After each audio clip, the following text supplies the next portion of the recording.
আসসালামু আলাইকুম রহমতুল্লাহি ওবারাকাতুহ। আলহামদুলিল্লাহ। আমরা রমজান মাসের দ্বিতীয় রমজান অতিবাহিত করছি।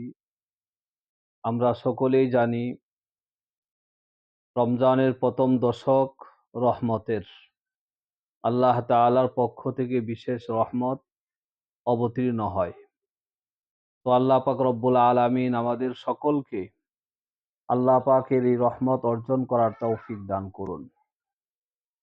আল্লাহ পাক রব্বুল আলামিন কোরআনুল কারীমের মধ্যে ঘোষণা করেন, ইন্না রহমাতাল্লাহি করিবুম মিনাল মুহসিনিন। নিশ্চয়ই আল্লাহ তাআলার রহমত নেককারদের নিকটবর্তী থাকে। অর্থাৎ যারা নেককার, পরহেজগার, আল্লাহওয়ালা, তাদের উপর রহমত বর্ষণ হয়। তাহলে কোরআনুল কারীমের ঘোষণা অনুযায়ী আমরা বুঝতে পারলাম যে যারা নেক কাজ করে তাদের কাছে রহমত থাকে, তাদের উপর রহমত বর্ষণ হয়। অতএব আমরা যদি নেক কাজ বেশি বেশি করি তাহলে আমাদের উপর রহমত বর্ষণ হবে। এবং নেককারদের উপর যেহেতু রহমত বর্ষণ হয়, আমরা নেককারদের সাথে থাকার চেষ্টা করব, নেককারদের সাথে চলাফেরা করার চেষ্টা করব, নেককারদের সাথে আমরা উঠা বসা করার চেষ্টা করব। তাহলে অবশ্যই আমরা রহমতের অন্তর্ভুক্ত হব। রাসূলুল্লাহ সাল্লাল্লাহু আলাইহি ওয়াসাল্লাম হাদিসে ফরমান, ইরহামু মান ফিল আরদি ইয়ারহামকুম মান ফিস সামাহ। ইরহামু মান ফিল আরদ, জমিনওয়ালারা তোমরা জমিনবাসীদের উপর রহমত করো। ইয়ারহামুকুম মান ফিস সামাহ, তাহলে আল্লাহ পাক রব্বুল আলামিন আমাদের উপর রহম করবেন। অর্থাৎ যারা আল্লাহ তাআলার মাখলুকাতের উপর রহম করবে, ওই রহম করনেওয়ালা মানুষের উপর আল্লাহ পাক রহমত বর্ষণ করবেন। তাহলে আমরা কোরআন থেকে জানলাম যারা নেককার, যারা নেক কাজ করে তাদের উপর রহমত বর্ষণ হয়। দ্বিতীয়ত হাদিসের মাধ্যমে জানলাম যারা জমিনওয়ালাদের উপর, যারা মাখলুকাতের উপর রহম করে তাদের উপর আল্লাহ তাআলার রহমত বর্ষণ হয়।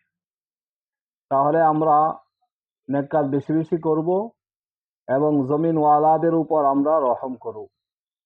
বিশেষ করে আমাদের অধীনস্থ যারা থাকবে তাদের উপরও আমরা রহম করব।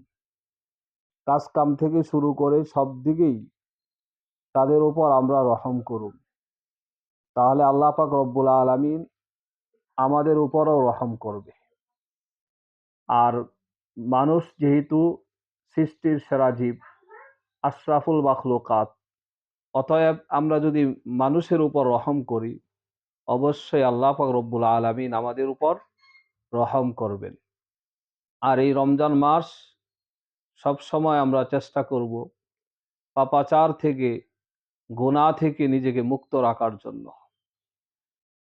পাপাচার থেকে, হারাম কাজ থেকে সব সময়, সব দিনেই, সব মাসেই, সারা বছরেই আমাদেরকে গুনাহ থেকে মুক্ত থাকার দরকার।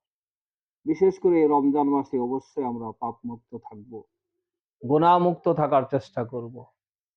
কেননা যদি আমরা গুনাহ মুক্ত থাকতে না পারি, আমরা যদি আমাদের রোজাকে গুনাহমুক্ত রাখতে না পারি, তাহলে আল্লাহ রাসূল সাল্লাল্লাহু আলাইহি ওয়াসাল্লামের ঘোষণা, রব্বা সাইমিন লাইসা লাহু মিন সিয়ামিহি ইল্লাল জু', কতক রোজাদার এমন আছে যে তারা শুধু ক্ষুধার্ত থাকা ছাড়া তাদের আর কোনো ফায়দা হয় না।